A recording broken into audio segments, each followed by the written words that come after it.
और अब आपको दिखाते हैं उत्तराखंड का कोरोना अपडेट भी। प्रदेश में कोरोना के 364 नए मरीज सामने आए हैं, जिनमें से देहरादून और हरिद्वार में सबसे ज्यादा मरीज मिले हैं। आज राज्य के हर जिले में कोविड पेशेंट मिला है, वहीं 2 मरीजों की कोरोना के चलते मौत तक हो गई है। तो लगातार उत्तराखंड में कोरोना के मामले बढ़ते जा रहे हैं। हालांकि छोटा राज्य है और उस हिसाब से अगर बात की जाए तो 24 घंटे में 2 मरीजों की मौत हुई है, जबकि हम आपको बता दें कि 364 नए मरीज पाए गए हैं।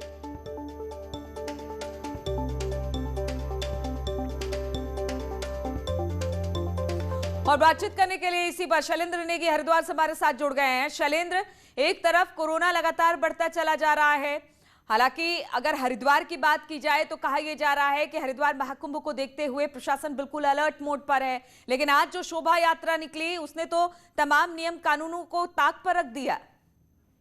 देखिए, बिल्कुल जहाँ पे भी बड़े धार्मिक आयोजन हो रहे हैं वहाँ पर क्योंकि लोगों की बहुत बड़ी संख्या यहाँ पर आ रही है, चाहे पे वो कहीं पे सत्संग हो रहा हो या फिर कोई शोभा यात्रा निकल रही हो या फिर कोई पेशवाई निकल रही हो, तो निश्चित तौर पर वहाँ पे सोशल डिस्टेंसिंग का पालन नहीं किया जा रहा। और दूसरी तरफ अगर हम साधु संतों से बात करते हैं, जो बड़े आचार्य महामंडलेश्वर हैं, उन लोगों से बात करते हैं, तो उनका यही कहना है कि जो आस्था, जो धर्म है, जो आस्था है, वो कोरोना पर भारी पड़ रही है और यही वजह है कि लोगों को रोकना संभव नहीं। हालांकि सरकार लगातार बॉर्डर पे कोशिश कर रही है कि जो भी लोग आए वो नेगेटिव रिपोर्ट लेकर के आए, लेकिन हरिद्वार के भीतर रहने वाले लोग भी ऐसी बड़ी संख्या में लोग हैं जिनका अभी तक कोई किसी तरह का वैक्सीनेशन नहीं हुआ है। तो निश्चित तौर पर पेशवाई हो या फिर शोभा यात्रा हो, उनमें ये लोग बड़ी संख्या में शामिल हो रहे हैं। तो ऐसे में निश्चित तौर पर कोरोना फैलने का खतरा बना हुआ है, क्योंकि जगह जगह भंडारों का आयोजन हो रहा है और लोग और शैलेंद्र, तब चिंता और बढ़ जाती है। जो आंकड़े उत्तराखंड में आए हैं वो सबसे ज्यादा देहरादून और हरिद्वार से आ रहे हैं। ऐसे में चिंता और बढ़ जाती है कि अगर इस तरह की शोभा यात्रा निकलती है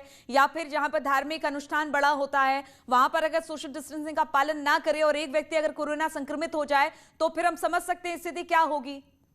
देखिए, बिल्कुल साधु संत जो बड़े बड़े आचार्य महामंडलेश्वर हैं वो तो अपने चेहरे पर बिल्कुल मास्क लगाए हुए हैं, लेकिन जो उनके भक्त लोग हैं और वो बहुत मुश्किल हो रहा है, क्योंकि भीड़ के दौरान ये बहुत मुश्किल हो रहा है कि सोशल डिस्टेंसिंग को आप मेंटेन करें, क्योंकि इतनी बड़ी संख्या में लोग पहुंच रहे हैं। हालांकि जो महाकुंभ का एक स्वरूप होता है वो अभी भी लेना बाकी है, क्योंकि बहुत बड़ी तादाद ऐसी है लोगों की जो कोरोना के भय के कारण यहाँ नहीं पहुंच रहे हैं। और बॉर्डर्स पर चेकिंग का एक जो मैसेज आया है, जो गाइडलाइन आई है, जो SOP आई है, उससे भी लोग सतर्क हैं। लेकिन उसके बावजूद जब इस तरीके की पेशवाइयां निकल रही हैं, शोभा यात्रा निकल रही है, तो सारे जितनी कोई भी गाइडलाइन थी वो गाइडलाइन हमें दिख नहीं रही है। और यही वजह है कि ये सोशल डिस्टेंसिंग जो है वो हमें टूटती हुई नजर आ रही है और हो सकता है कि आने वाले समय में आंकड़े और ज्यादा। बिल्कुल शैलेंद्र, साधु संत कहते हैं कि जब रैलियां होती हैं तो किसी तरह की कोई कोरोना नहीं निकलती, लेकिन अगर हमारे धार्मिक अनुष्ठान होता है तो कोरोना के मामले निकलकर सामने आते हैं, उनसे रिपोर्ट मांगी जाती है। लेकिन हम तो यही कहेंगे चाहे कहीं भी अगर लोगों का जमावड़ा लगता है तो थोड़ा सा सावधानी बरतना इस वक्त बेहद जरूरी है। बहुत बहुत शुक्रिया आपका शैलेंद्र, हमारे साथ जुड़ने के लिए।